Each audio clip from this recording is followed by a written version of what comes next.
Maurice Vincent, bonjour. Merci Bonjour. d'être venu participer aux entretiens du Phénix. Avec plaisir. Ancien maire de Saint-Étienne, vous êtes depuis quelque temps délégué départemental du parti Convention, Oui. créé par un ancien Premier ministre, Bernard Cazeneuve. Absolument. Et vous travaillez en binôme avec Laurence Juban, qui est élue à Firminy. Alors on va parler un petit peu de qu'est-ce que c'est que la social-démocratie aujourd'hui, comment existe-t-elle.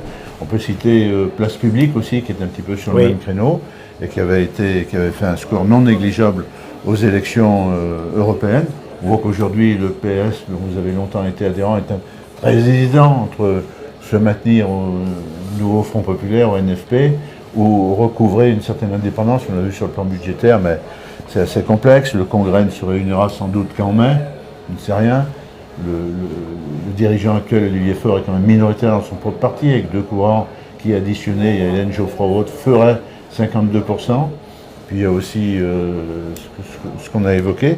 Alors parlez-nous un petit peu de Convention. Bernard Cazeneuve commence à se balader en France, au bon sens du terme, à réunir des gens. Qu'est-ce qui vous a séduit dans ce parti, puisque vous êtes vous-même un social-démocrate assumé? Oui, au départ, avant même la création de la Convention, j'ai signé parmi les premiers le manifeste qui était proposé par Bernard Cazeneuve, en grande partie, il faut bien le dire, pour la personne, pour les idées aussi. Mais quand j'étais maire et parlementaire, j'ai croisé j'ai reçu d'ailleurs à Saint-Étienne 2 fois Bernard Cazeneuve, et puis au Sénat ensuite. J'ai aucun doute, si vous voulez, sur sa stature d'homme d'État. Oui. Donc ça, c'est un premier point très important pour moi, dans la perspective, bien sûr, d'une élection présidentielle. C'est une incarnation politique. Absolument. Et puis, c'est pas pour n'importe quelle fonction. C'est pour la fonction suprême, particulièrement difficile dans les temps que nous traversons, et particulièrement agitée depuis la réélection de Donald Trump, les enjeux internationaux considérables. Donc il nous faudra, en 2027, moi j'en étais déjà persuadé il y a 2 ans, mais alors maintenant encore plus, il nous faudra un homme d'État à la tête du pays.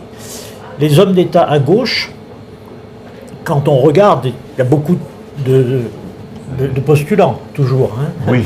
Mais il n'y a pas beaucoup d'hommes d'État. Donc c'est la première raison pour laquelle moi j'ai souhaité soutenir d'emblée Bernard Cazeneuve, d'autant plus que ses idées sont les miennes. Ce sont des idées effectivement social-démocrates, moi je dirais de la gauche républicaine. C'est la gauche républicaine fondamentalement, c'est-à-dire l'attachement viscéral à la République, à la laïcité, aux luttes contre toutes les discriminations. C'est ça d'abord Bernard Cazeneuve, et puis c'est sur le plan social et économique la volonté de concilier l'efficacité économique et la justice sociale.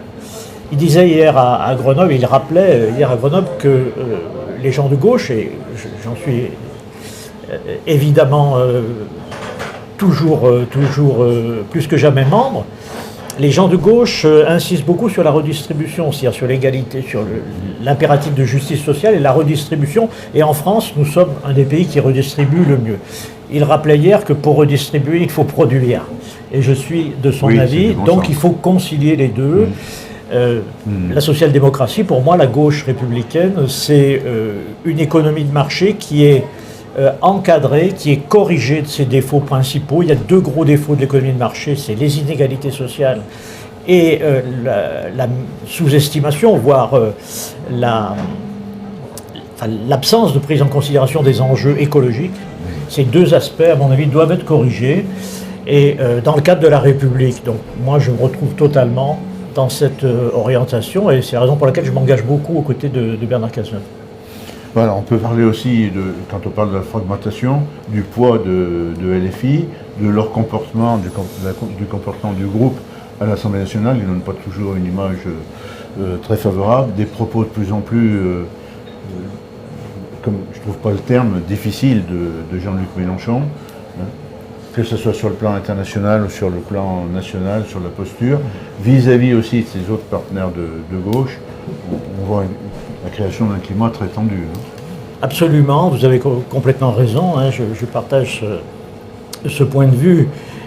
Pour moi, aujourd'hui, il y a une distinction à faire entre les électeurs de LFI, qui, pour une part, pas tous, bien sûr. pas tous, mais pour une part, sont des gens qui recherchent, qui demandent avant tout de la justice sociale.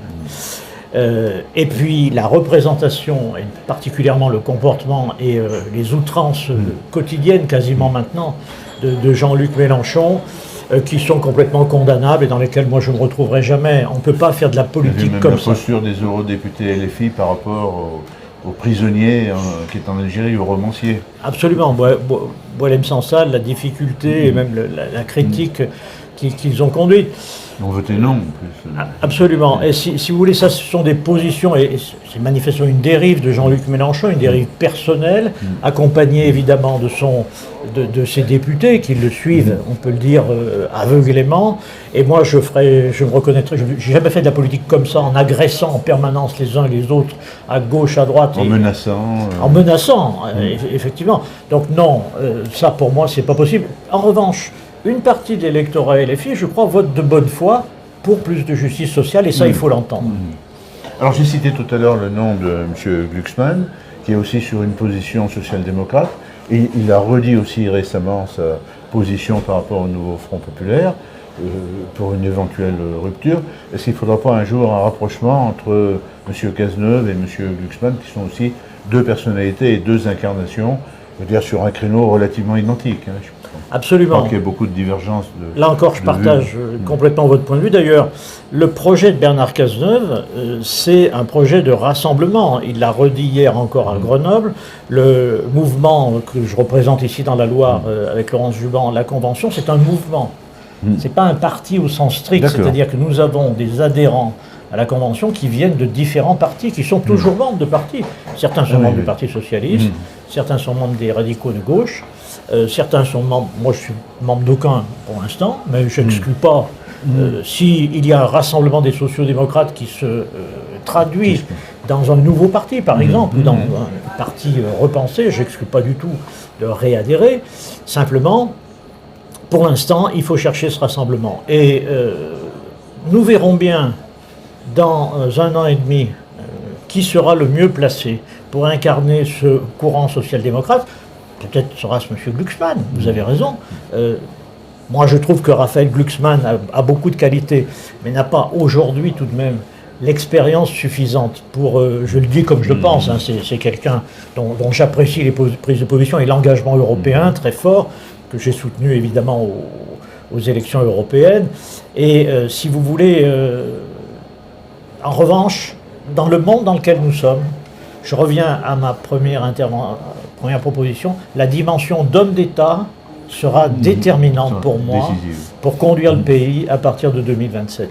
Sur ce plan, je pense que Raphaël Glucksmann, qui est un excellent député européen, est tout de même encore... enfin, moi, j'aimerais bien qu'il soutienne Bernard Cazeneuve. Voilà. Donc, le 7 février, Bernard Cazeneuve était à Grenoble. Est-ce qu'il y a d'autres rendez-vous? Oui. Oui, Bernard Cazeneuve est en train de lancer une sorte de Tour de France, entre guillemets. Les dates ne sont pas toutes calées par raison de son emploi du temps. Édouard Philippe aussi de son côté. Voilà. Et il sera prochainement à Bordeaux, à Toulouse. Il doit venir aussi à Lyon. On a parlé hier de son passage à Saint-Étienne. Moi, j'aimerais bien qu'il vienne. Simplement, c'est une pure question d'agenda. Il m'a confirmé qu'il était tout à fait disponible pour venir. Bon, moi, je pense que au stade où nous en sommes, son Tour de France va l'occuper au moins pendant 8 mois à 1 an. Il va sortir un livre. Il va publier un livre dans quelques mois, sans doute avant l'été, qui synthétisera le programme, les grandes idées de la Convention qui ont été d'ailleurs déjà présentées un petit peu hier à Grenoble. Alors, sans donner de chiffres ni de noms, comme vous êtes en train de structurer le mouvement dans le département de la Loire, vous pouvez nous donner quelques précisions géographiques ou même une ou deux personnalités qui sont connues, des locaux connus. Il n'y a aucun problème. On a des adhérents ou des sympathisants dans l'ensemble du département, une petite centaine. Je vous le dis en toute transparence, avec une partie évidemment, comme dans tous les mouvements politiques, qui est plus engagée que d'autres. Je ne dis pas qu'on a 100 personnes qui sont en permanence, mais... il y a des gens qu'on pourrait classer sympathisants. Absolument, absolument. On a des représentants de partout, un peu plus nombreux dans le Sud-Loire. Pour l'instant. Oui, parce que vous êtes deux personnalités connues. Oui, puis bon, il y a aussi aussi l'apport des radicaux de gauche. Je pense qu'il y a une tradition, c'est un parti de la gauche qui a toujours été dans la gauche républicaine d'ailleurs, et qui a une certaine représentation à Saint-Étienne, avec plusieurs personnalités qui sont connues. D'ailleurs, hier à Grenoble, il y avait le président national Guillaume Lacroix qui était présent, qui est intervenu. Voilà, et nous allons participer au débat public dans les mois qui viennent le plus largement possible pour faire avancer ces idées de la gauche républicaine, la gauche de gouvernement, ce que je vous disais tout à l'heure, une économie de marché suffisamment organisée pour permettre la justice sociale et surtout pour permettre aujourd'hui encore davantage la lutte contre le réchauffement climatique et la prise en charge des enjeux environnementaux. On peut amener deux références, peut-être un site internet pour ceux qui seraient intéressés pour en savoir plus. Absolument, donc le site internet du mouvement La Convention, c'est très simple, c'est la-convention.fr et vous pouvez trouver là-dessus les derniers événements, sans doute bientôt la réunion de Grenoble d'hier et les prochaines réunions qui se tiendront en région, et puis les éléments de programme qui existent déjà et qui seront complétés dans les mois à venir. Un mot aussi, on va rappeler le titre de votre dernier ouvrage, qui est encore... merci, alors pour Saint-Étienne. Bien sûr. Sur Saint-Étienne, je vous remercie. C'est effectivement Saint-Étienne face à l'adversité, un livre qui porte sur la période 1975-2020, une longue période, un livre qui est un peu épais et qui peut peut-être se lire petit à petit. Merci beaucoup, merci d'être venu participer aux entretiens du Phénix. Merci.